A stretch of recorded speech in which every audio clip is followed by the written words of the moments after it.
Yo, what's up guys? It's Noah here, and in today's video, we're going to be breaking down the NBA slate on Draftkings and Yahoo for Monday, February the 8th.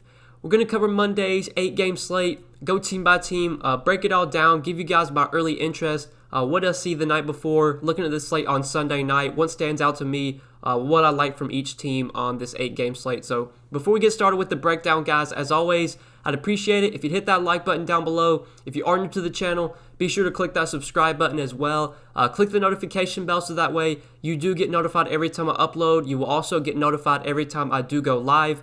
We'll be live streaming this afternoon for tonight's slate. I'll be live around 3:30 Eastern time. We'll break everything down. I'll be able to answer all your questions. So if you have any questions for tonight's slate, you want to get your questions answered, come tune into the live stream around 3:30 Eastern time if you are able to. You know, if any news comes out throughout the day, we can touch on that in the live stream, break everything down once again. But yeah, hit the like button, guys. Hit the subscribe button. Also, be sure to check out my Patreon content that's linked down below in the description. I do have a lot of additional content on Patreon, so if you do enjoy the videos I put out on YouTube, you want to see more that I have to offer, you can check all that out, linked down below on Patreon. But we'll start off with the Houston and Charlotte game for today, and we'll start off on the Rockets side. So on the Rockets, this is a team that I don't have too much interest in today outside of one guy. I think Demarcus Cousins at 7,100, once again, I think he looks like a really strong play on the slate. Obviously, Christian Wood remains out. We saw Cousins start last game. I believe it was Saturday with Wood out. He started, played 30 minutes,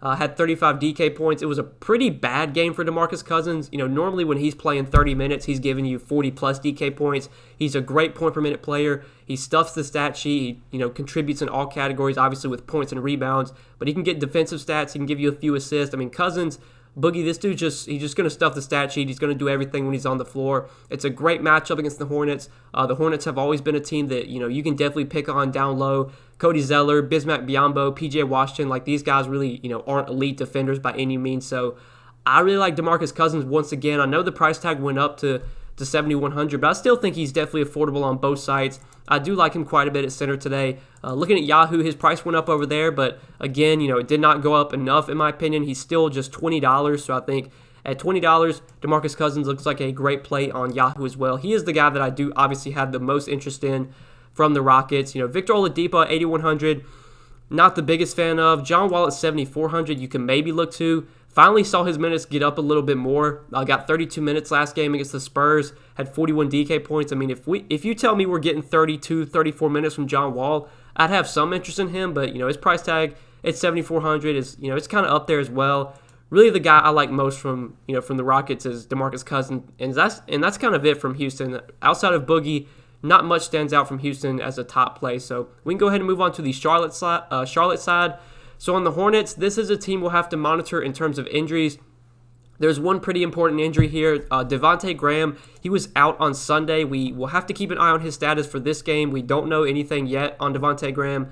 He was out Sunday, though. We saw LaMelo Ball start alongside Terry Rozier in the backcourt, and then they went with Hayward, PJ Washington, and Cody Zeller. So, I would assume if Devontae Graham is out again, you see LaMelo Ball back in the starting lineup. He wasn't great Sunday.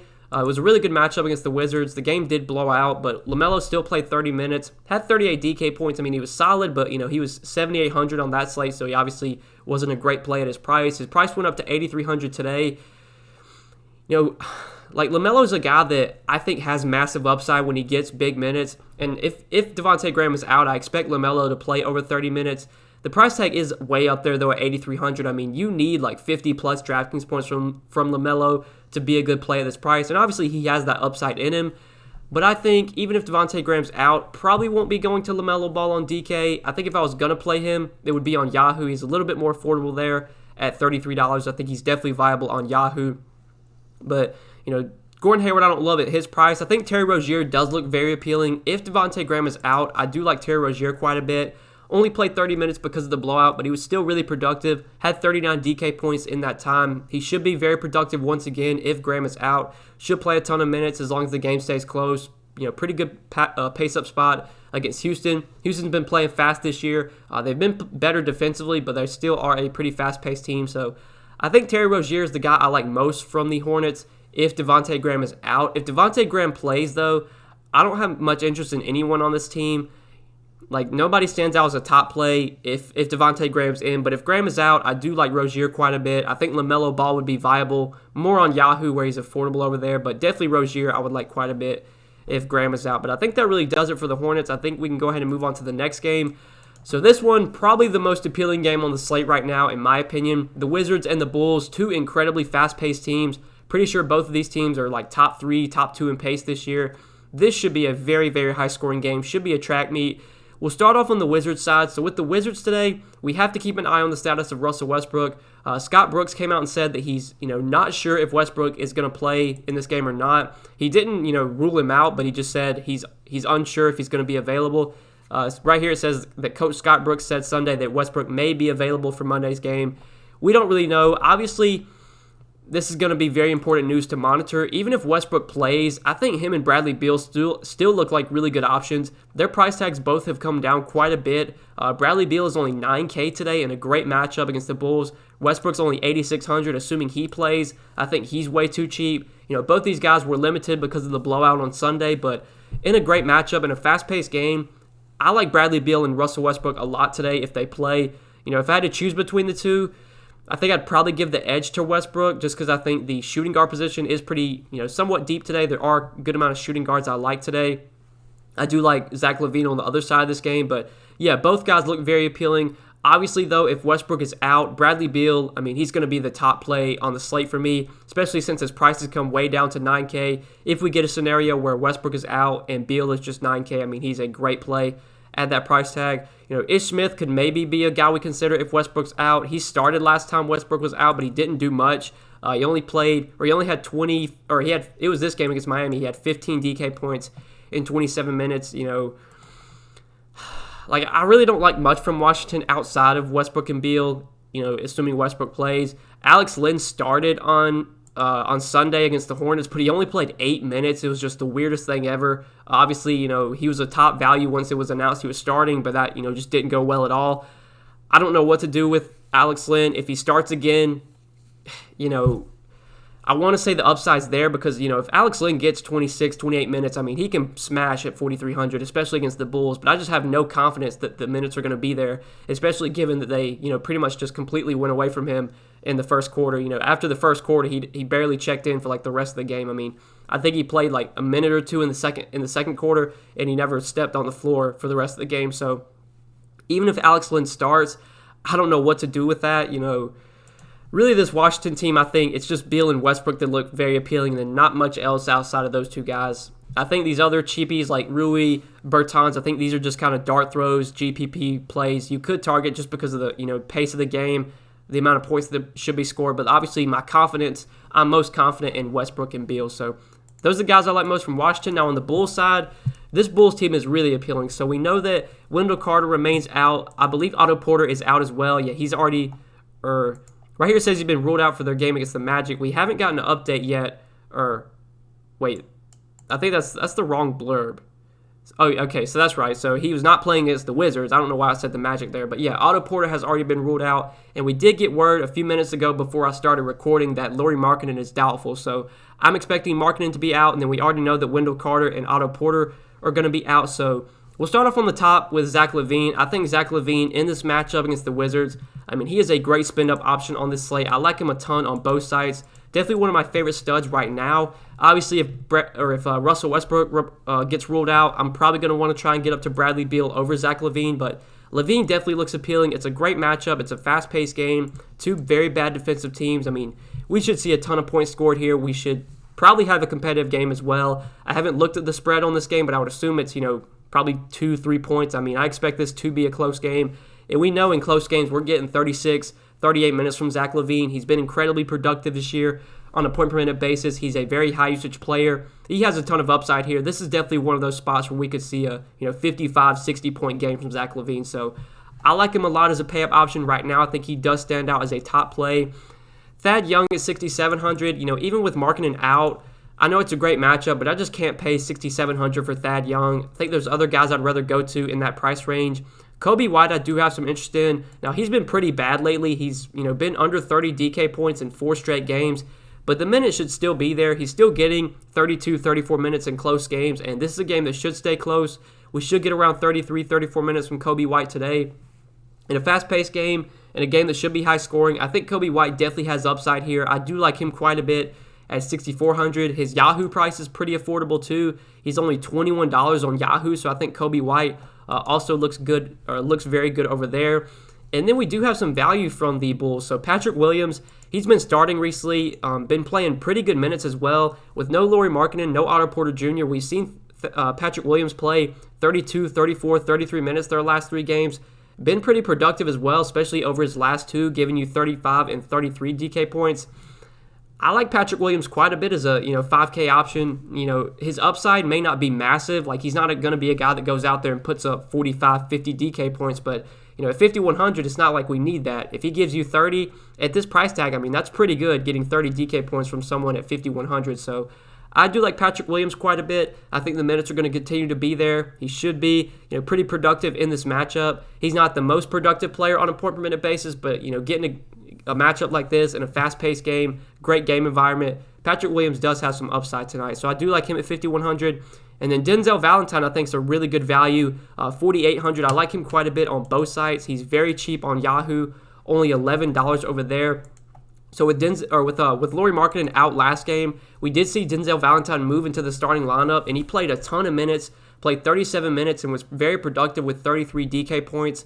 Valentine usually has always been a pretty productive player when he does get minutes. If we're going to get him starting again, playing 35, 36 minutes, in a great matchup, fast-paced game, great game environment, I mean, I would not be surprised to see Denzel Valentine put up 30-plus Draftkings points again. I know his price went up a little bit, but I still have a lot of interest in him at 4,800. I think he is a pretty strong value under 5K right now. I do like him quite a bit, especially on Yahoo. He's just only $1 off a minimum salary. I think, at $11, Denzel Valentine does look like a very strong value on Yahoo. So there's a lot to like from this Bulls team. I think right now my favorite guys to target are Zach LaVine, Patrick Williams, and Denzel Valentine. But, Coby White is definitely in play as well. Probably don't think I'm going to be going to anyone else, though, outside of those 4 guys. So moving on to the next game, Toronto and Memphis. Now, this one, I'll be honest, is not that appealing for me.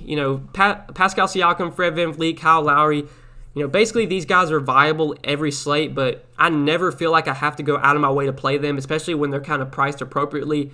VanVleet's 8,500. I really don't like that price on him. He's, in my opinion, a little bit too expensive. I'd much rather get up to Zach LaVine for just a couple hundred more. Pascal Siakam at 7,900. Pretty reasonably priced, but you need 50-plus DK points from Siakam for him to be like a really good play at this price tag. Sure, he could do that, but I just don't really like much from this Toronto team. I think my favorite guy to target would probably be Chris Boucher, and it feels risky to say that, but Chris Boucher has been getting the minutes lately. Last 2 games, he's seen 27 and 33 minutes. I don't know what they're going to do with this center rotation. Some nights it's Aaron Baines who plays 30 minutes, and then some nights they're giving Boucher 30 minutes. Lately, Boucher's been the guy they've been turning to, so maybe if they continue to play Boucher 30, 32 minutes off the bench, I mean, at 5,400, he is a great play if he's going to get 30, 32 minutes. I just have no confidence that happens. I have no idea how many minutes he gets today. Against Joe Val, against Gorgui Dieng, I don't know if they're going to use Chris Boucher against them. You would think that would be a spot where maybe Aaron Baines would get minutes, but if you want to take the risk on Boucher, even with his price coming up to 5,400, he still has plenty of upside on this price if he does get the minutes. So I do have interest in him from the Raptors, but outside of Boucher, that's really the only guy I have interest in from Toronto. Now on the Memphis side, this is a team that's just really hard to gauge right now. The minutes are just so spread out, between the starters and the bench guys. In close games lately, John Morant's only been getting 30, 32 minutes. He's not playing a ton of minutes. His price is still, it's not really moving. He's still 7,500. Joe Val came off the bench last game, played 24 minutes. He was really productive, but if Joe Val's coming off the bench, it's going to be hard to predict how his minutes are going to look. Maybe if he moves back into the starting lineup, you could consider Joe Val. Even if he does get 26, 28 minutes, he can still put up 40-plus DK points with how productive of a player he is on a point-per-minute basis. So I don't mind Joe Val, but obviously he's not a top play for me. I'd much rather play Demarcus Cousins for a couple hundred more. But Kyle Anderson, Dylan Brooks, I don't have a ton of interest in. Gorgui Dieng did start last game in place of Brandon Clark. They went with Dieng and Tillman in the starting lineup. I have no idea if they do that again. Even with Gorgui Dieng starting last game, he only played 21 minutes. He wasn't that productive. This Memphis team is just not a team that I have much interest in at all today. D'Anthony Melton is out, Brandon Clark's out, but I don't think that's really going to affect too much. These guys just the way they're divvying up the minutes, it's just hard to predict, which guy's going to go off from Memphis, if any of them. I mean, we could see a scenario where none of these Memphis guys, do really well for their price tag. It's not a great matchup either. I just don't really like much from Memphis. I mean, even Kyle Anderson last game, he was pretty good, 39 DK points in 30 minutes. Maybe you could consider him at 5,700. Dylan Brooks played, I believe, 28 minutes. Yeah, he wasn't that great last game. I just don't like much from Memphis today. I think we can go ahead and move on to the next game. So moving on to Minnesota and Dallas. So right now, Karl-Anthony Towns is doubtful. He is not expected to play. But D'Angelo Russell and Juancho Hernangomez are both questionable. If D'Angelo Russell plays, his price is pretty reasonable at 7,300. I wouldn't mind him as, a contrarian tournament option if he does wind up playing today. If he winds up out, Ricky Rubio should draw the start, but his price is, at 5,300. It's not like he's a top value by any means. Rubio was minimum salary on the last slate. His price now is, let's see what it is. It's $13. So I guess, if Russell's out, you could play Rubio at $13. Like I said, though, if Russell does play, I mean, he's really cheap on Yahoo. His price just keeps going down over there. $23. I'd have some interest in D'Angelo Russell on Yahoo if he plays today, but I don't like much from Minnesota at all. Anthony Edwards had a big game last time out with Russell out, played 31 minutes, 41 DK points. Price tag's going up, though, 6,100. I don't think I really want to pay that price tag for Anthony Edwards, even if Russell sits again. Naz Reid at 6K. He's going to get probably 28 to 30 minutes. He should be very productive when he's on the floor. He could maybe be viable. He's still pretty affordable on Yahoo. He's $19 over there, so I don't mind Naz Reid on Yahoo, but obviously for $1 more, I'd much rather play Demarcus Cousins. Nothing really stands out as a top play from Minnesota today. I don't like much from the Timberwolves at all. Even if Russell's out, I don't think that really is going to affect too much for me outside of maybe, some exposure to Ricky Rubio on Yahoo where he's cheap over there. We can go ahead and move on to the Dallas side, though. So on the Mavericks, this is a team, I've said it before, when they're fully healthy, it's really just like the top two guys that I have interest in, Luka Doncic and Kristaps Porzingis. I rarely play these secondary guys like THJ, Josh Richardson, Maxi Kleber. I just don't play these guys when Luka and Porzingis are healthy. So Luka and Porzingis, I think, are definitely intriguing options here. It is a great matchup for them against Minnesota. Minnesota have been playing really fast this year. They've been bad defensively. Luka Doncic at 11K, I think, does look like probably one of the better pay-up options on the slate. Right now there isn't a ton of standout, cheap value, but that could definitely change as the day goes on. If it is easy to get Luka in, I'm totally fine getting him into as many lineups as I can because we know the massive upside he has, the insanely high floor that he has. Obviously, his ceiling is through the roof in this matchup against Minnesota, so I definitely like Luka Doncic on the slate. I think he is one of the better pay-up options. Kristaps Porzingis at 8,400. I wish he was a little bit cheaper. I love the matchup against Minnesota. Minnesota's just been getting killed by centers this year, by big men. Naz Reid is not a good defender at all, so this is a matchup where Porzingis should have a ton of success. I wish he was cheaper. It's tough to go to him at 8,400 on DK. I think on Yahoo, he does look pretty good over there. He's power forward. He's $34. I don't mind him on this slate on Yahoo. I think he's the guy I like most, on Yahoo. Him and Luka are pretty close. I think I'd probably give the edge to Porzingis, but on DK, I definitely prefer Luka over Porzingis when you factor in salary. I don't love the price tag on Porzingis on DK. I wish he was like 7,500. I'd be a lot more interested. 8,400, tougher price tag to pay for him, but yeah, that really does it for Dallas. I don't like much outside of Luka and Porzingis. So moving on to the next game, the Warriors and the Spurs. We'll start off on the Warriors side. So Steph Curry, coming off a massive game on Saturday against the Mavericks, had 75 DK points in 37 minutes, had 57 real-life points, 2 rebounds, 5 assists, 2 steals. He made 11 three-pointers in that game against the Mavericks. Look, that's the upside that Steph Curry has. We saw him go for 73 against Boston, 75 against Dallas. He can pop off and put up, massive 60, 70-point games basically any night. Still, though, if I can find the salary, I think I would try and get up to Luka over Steph Curry, especially since Curry's price is now up to $10,300. I do prefer Luka over him. Draymond Green, his price tag's coming up, but he's been playing so well lately. Since they moved him to center and he's been starting at center, we've seen his minutes, greatly increase. He's been getting 35, 36, got 37 minutes last game against Dallas. He's been really productive as well. 31, 42, 48 DraftKings points. He's definitely looked like the old Draymond, doing everything, getting points, rebounds, assists, getting defensive stats. He got He only had 2 points last game. He made literally one basket, or he went 2 for 2 from the free throw line. Those were his only points last game, and he still managed to score almost 50 DraftKings points. Like, that just shows you the kind of player Draymond is. He is obviously not scoring dependent. He's going to contribute with rebounds. He's going to contribute with assists. He can get defensive stats. I know the price is way up there, but I still do have interest in Draymond, especially if he's going to be playing 35, 36 minutes a night moving forward. Him starting at center, I think, does boost his fantasy value and his fantasy upside. So I do have interest in Draymond. I like him a lot on Yahoo, where he's still really affordable. If you look at the power forward position on Yahoo, Draymond Green, only $25. I think that's still a little bit too cheap for him. So I do have interest in Draymond at his Yahoo price. Almost $7K on DraftKings. It's a little bit tougher to get to him, but I still think he is reasonably priced, and I think he still would be someone I would have in my player pool.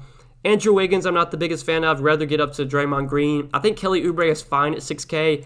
He had that massive game on, I think it was Thursday, and then on Saturday against Dallas, he came back down to earth. But Oubre still should get plenty of opportunity. Gonna get probably 15 to 20 shots up. If he's knocking down his shots, he definitely gives you plenty of upside, and we saw that in that game against Dallas on Thursday. I don't mind Oubre at 6K, but on this Warriors team, I think Draymond looks the most appealing to me, especially at his Yahoo price. And I think Juan Toscano-Anderson is still in play as a value option. He's only $4,500. He's been starting recently. I assume he continues to start tonight. Been getting big minutes as well in the starting lineup. 40, 34 minutes their last 2 games.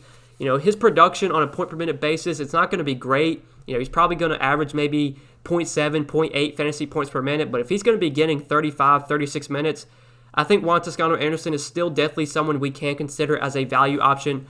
Just looking for value under 5K, I think he does stand out as a solid play. I know Kent Bazemore played really well off the bench last game, but he still didn't get a ton of minutes, only played 23 minutes. If they would give Kent Bazemore more minutes, I'd have more interest in him, but it's tough to play him when they're not giving him a ton of minutes. Even when he comes out and he plays really well and he's knocking down shots, he's still only going to play, 20, maybe 22 minutes at the most. So, yeah, I think Draymond Green, Juan Toscano-Anderson are the 2 guys I like most from Golden State. Eric Pascal's questionable, so that will be something to monitor. I assume if he plays, he's just going to probably come off the bench and play about 15, 20 minutes. Obviously, he'll take a little bit of minutes away from Juan Toscano-Anderson, but I would assume that even if Pascal plays, that you still see Toscano-Anderson in the starting lineup. So, yeah, I think that does it for the Warriors, guys. We can go ahead and move on to the Spurs side.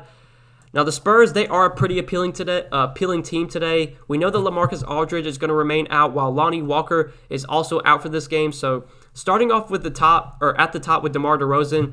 DeRozan, basically the last 2 games with Aldridge out, has been playing incredibly well. We've seen that with 48 and 50 DraftKings points, while playing heavy minutes, 40 and 37 minutes. In a big-time pace-up spot here against the Warriors, a team playing at a very fast pace this year. I like going right back to DeMar DeRozan. I've played him the last 2 slates, and I have interest in him once again. I know the price tag's coming up, but he still has a ton of upside at this price point. Can definitely give you 45, 50 DraftKings points a night when Aldridge is off the floor. He gets a big boost in his usage rate with Aldridge off. He's way more productive on a point per minute basis. I like DeRozan quite a bit at 7,700. Now I think on Yahoo he does look pretty good over there. Price tag still pretty affordable. $32 on Yahoo I think does look like a very appealing price for DeMar DeRozan. So he stands out with LaMarcus Aldridge out. I think Dejounte Murray does benefit as well. He wasn't great last game, but he still got 33 minutes. Should play 32, 34 minutes tonight. Pretty good matchup. No Aldridge. Should mean more usage for Murray. I like him at 6,800. He is definitely appealing on the slate. Jakob Poeltl, at his DraftKings price, I don't love him at 5,900. If he was cheaper, if he was like 5K, I'd have more interest. He's getting the minutes, though, which is a positive. He got 34 and 29 minutes the last 2 games that he started for LaMarcus Aldridge. I assume he starts again, probably gets around 30, 32 minutes tonight. I just don't think I want to go to Poeltl at 5,900. I think he is a little bit too expensive for me. Probably would rather get up to Cousins, some of these other guys, that we've talked about earlier. Keldon Johnson, I'm not the biggest fan of. He's definitely one of the more risky guys to target from San Antonio. He does have plenty of upside, but definitely a risky option. I think Derek White is pretty appealing, though. He moved into the starting lineup last game, replaced Lonnie Walker, who was out. He started in place of Walker, played 29 minutes, had 28 DraftKings points. We're seeing the minutes just continue to ramp up for Derek White. I assume he probably gets around 30, 32 minutes today. I assume he does start again at 5,100 in a fast-paced game and a pace-up spot against the Warriors. I do like Derek White quite a bit. And I think, him, DeMar DeRozan, Dejounte Murray, like all three of those guys look very appealing from San Antonio today. If you want to take a shot on Jakob Poeltl or Keldon Johnson in tournaments, you can, but I'm definitely the most confident in DeRozan, Murray, and White. I like all three of those guys a lot on the slate. Patty Mills should get decent minutes off the bench with Lonnie Walker out. He got 29 last game. Wasn't that productive, though, just 18 DraftKings points. But, if we're going to get 26, 28 minutes from Patty Mills off the bench, at 4,200, he is definitely viable. Obviously not like a top value play, but someone you could maybe throw in if you're playing a lot of lineups. But I think that really does it for the Spurs. We can go ahead and move on to the last two games. So we got Cleveland and Phoenix, or I believe we got three more games. So Cleveland and Phoenix, I'm going to go ahead and get through this one pretty quickly. This is not that appealing of a game for me. I think if there is going to be anyone that I target on the Cleveland side, it's going to be Andre Drummond. Drummond, I think, still is pretty affordable on both sides. He is $8,200 on DK, he's $37 on Yahoo. I have no problems paying those price tags for Drummond. Even though he's not getting the massive minutes that he was earlier in the year, even though he's only going to play probably 30 to 32 minutes, Drummond can still put up 50 DK points in 30 minutes. He has that kind of upside in him. He's a great point per minute player. We know he's going to, stuff the stat sheet, going to give you points and rebounds. Obviously, he can get defensive stats. I do have some interest in Andre Drummond just because I think the price is now much more reasonable. But he's really the only guy that I like from Cleveland today. I don't like anything else from this team outside of Drummond. So moving on to the Suns side. With the Suns here, another team that I just don't have a ton of interest in today. Chris Paul, Devin Booker. I just don't really target these guys when they're both playing and they're both healthy. I know the price tags come down on Devin Booker, but even at $7,400, I don't love him at that price tag. I know he had a good game last time out against Boston, but I don't know if I really want to chase that. Booker just hasn't been great this year on a point per minute basis. His usage is down a little bit as well. I don't really like much from the Suns today. Maybe DeAndre Ayton at only $6,900, you can maybe target. He's still getting pretty big minutes. He's still going to start and play, 36, 38 minutes. It is a pretty solid matchup against Drummond. I guess if I had to go to anyone on the Suns, it would probably be DeAndre Ayton. I know that Frank Kaminsky's been starting lately. He started on Sunday, but he only played 19 minutes. It's just tough to tell, even if Frank Kaminsky starts, how many minutes he really plays. So yeah, I just don't like much from Phoenix today outside of DeAndre Ayton. And really this game as a whole, it's just the centers for me, Andre Drummond and DeAndre Ayton. Those are really the only two guys I have interest in that Cleveland-Phoenix game, at least right now. So we can go ahead and move on to the last two games on the slate, Milwaukee and Denver. So Milwaukee, look, when this team's fully healthy, I said it before, I'm going to say it again. Giannis is the only guy that I have interest in on Milwaukee today. I think, he's definitely in play as a pay-up option. I probably prefer Luka in a better matchup, but, definitely you can target Giannis. He's viable basically every slate. This is a game against Denver that should stay close, where Giannis should have to play his full allotment of minutes, so that is pretty appealing. I do like to target Giannis when he's going to be playing in competitive games, and this should be a competitive game tonight, so definitely like Giannis as a pay-up option up there with Luka as, top studs on the slate. Moving on to the Denver side, though, Jokic. Look, Jokic is in play every slate as well. Another guy that is just matchup proof, can basically go off any night. On this slate, I think I'd probably would rather prefer Luka, probably would rather prefer Giannis, but Jokic you could definitely target. I don't think he's going to be that popular either. I know he's coming off a massive game against Sacramento where he had 88 DraftKings points, 50 points, 8 rebounds, 12 assists. Jokic, the dude's he's a freaking animal. He's just going to go out there and stuff the stat sheet, gives you massive upside. Like I said, I probably think I'd rather go Luka, probably rather go Giannis, but Jokic is definitely someone you can get to. It's tough because he's obviously center only. I'm pretty positive that I'm going to be playing Demarcus Cousins today, so one of my center spots is going to Demarcus Cousins. I don't know if I'm going to be able to fit Jokic and Cousins together, so it's tough. But looking at other Denver guys. Now, we definitely need to watch the injury status here. So right now, Jamal Murray is questionable. I believe that Murray did sit out on Saturday. Maybe that was the reason that Jokic had such a big game, was because Murray was out. But if Murray is out again, that's definitely going to benefit guys like Monte Morris, who should get more minutes. We do know that Gary Harris is still out. So Monte Morris last game with Gary Harris and Jamal Murray both out, played 35 minutes, had 30 DK points. At $5,100, his price tag, it's come up, but I would still have some interest in Monte Morris today if Jamal Murray is out again. If Jamal Murray plays, though, I don't have interest in really anyone on this team outside of Nikola Jokic. I think Jokic is definitely someone you can look to, and if Jamal Murray's out, you can look to Monte Morris. But that really does it for Denver for me. So we can go ahead and move on to the last game on the slate, the Thunder and the Lakers. Now, starting off on the Thunder side, this is a team that's been dealing with injuries lately, and they're kind of hit with injuries again. We know that Theo Maledon has already been ruled out for this game. Mike Muscala, I believe, is questionable. So he's out as well. So Mike Muscala is out. Theo Maledon is out. George Hill remains out. And Isaiah Roby is also out. So right now, OKC is pretty thin on big men. They don't really have a ton of big men. They're definitely going to have to run some small ball lineups with Darius Bazley at the 5. Al Horford, I think, does benefit with all these bigs out. He hasn't been getting a ton of minutes this year, but maybe with no Roby, with no Muscala behind him, maybe we see Horford get like 32 minutes today.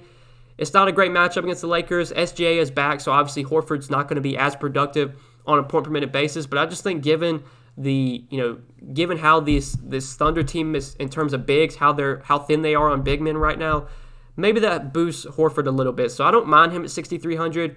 Don't really like SGA though at his price in a tough matchup.